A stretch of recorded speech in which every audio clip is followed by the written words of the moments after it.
Meus amigos, esta semana vamos estudar em O Livro dos Espíritos, Retorno à Vida Corporal, Prelúdio do Retorno.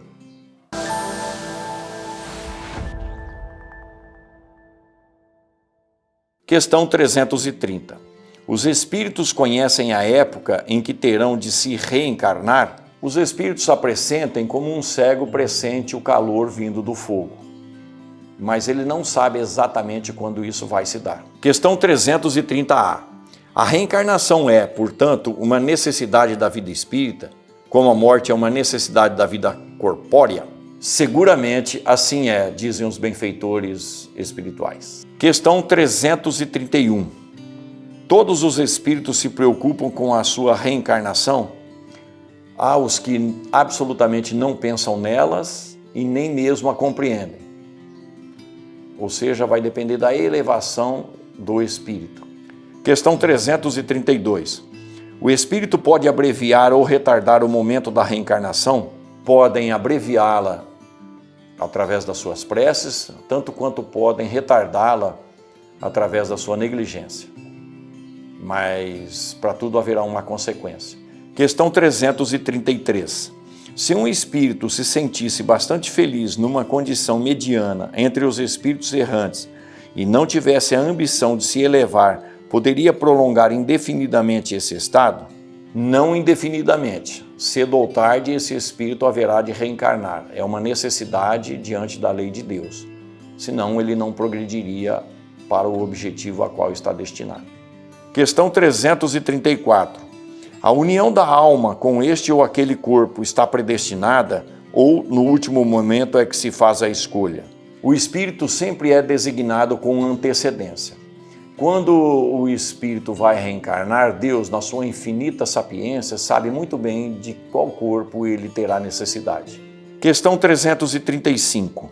O espírito tem o direito de escolher o corpo ou somente o gênero de vida que lhe deve servir de prova? O espírito pode pedir o corpo, mesmo porque vai lhe servir de provas e, claro, consequentemente, de expiações. Questão 335A.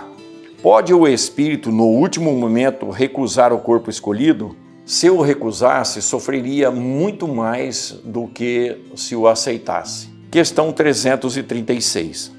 Poderia acontecer que um corpo que deve nascer não encontrasse espírito para encarnar-se nele? Deus a proveria, mesmo porque, se a criança precisa sobreviver, Deus se encarregaria de fazer as coisas acontecerem. Questão 337. A união do espírito com determinado corpo pode ser imposta por Deus? Meus amigos, vamos ler na íntegra essa resposta, dada a sua profundidade. Motivo para pensarmos ainda mais profundamente. Pode ser imposta da mesma maneira que as diferentes provas, sobretudo quando o espírito ainda não está apto a fazer uma escolha com conhecimento de causa. Como expiação, o espírito pode ser constrangido a se unir ao corpo de uma criança que, por seu nascimento e pela posição que terá no mundo, poderá tornar-se para ele um meio de castigo. Questão 338. Se acontecesse que muitos espíritos se apresentassem para ocupar o mesmo corpo que vai nascer, o que decidiria entre eles? Muitos podem pedir, mas é Deus quem julga o de que é mais necessário para a família que vai receber, tanto quanto para o espírito que vai nascer.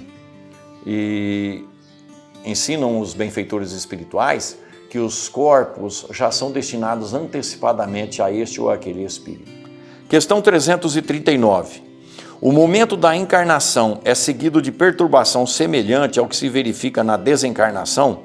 Muito maior e, sobretudo, mais longa. Sair do mundo físico através da desencarnação é libertação. Entrar no corpo físico através da encarnação é uma prisão. Questão 340. O instante em que o espírito deve encarnar-se é para ele um instante solene? Cumpre ele esse ato como coisa grave e importante? É como um viajante que embarca para uma travessia perigosa e não sabe se vai encontrar a morte no seu percurso. Questão 341. A incerteza do espírito quanto à eventualidade do sucesso das provas que vai sofrer na vida é para ele uma causa de aflição antes da encarnação? é uma grande aflição, porque o resultado será de acordo com aquilo que ele enfrentou, as decisões que tomou, a forma, enfim, em que ele sobreviveu às provas e expiações. Questão 342. No momento de sua reencarnação, o espírito é acompanhado por outros espíritos, seus amigos, que assistem à sua partida do mundo espiritual, como vão receber na sua volta? Isso depende da esfera espiritual na qual ele se encontra.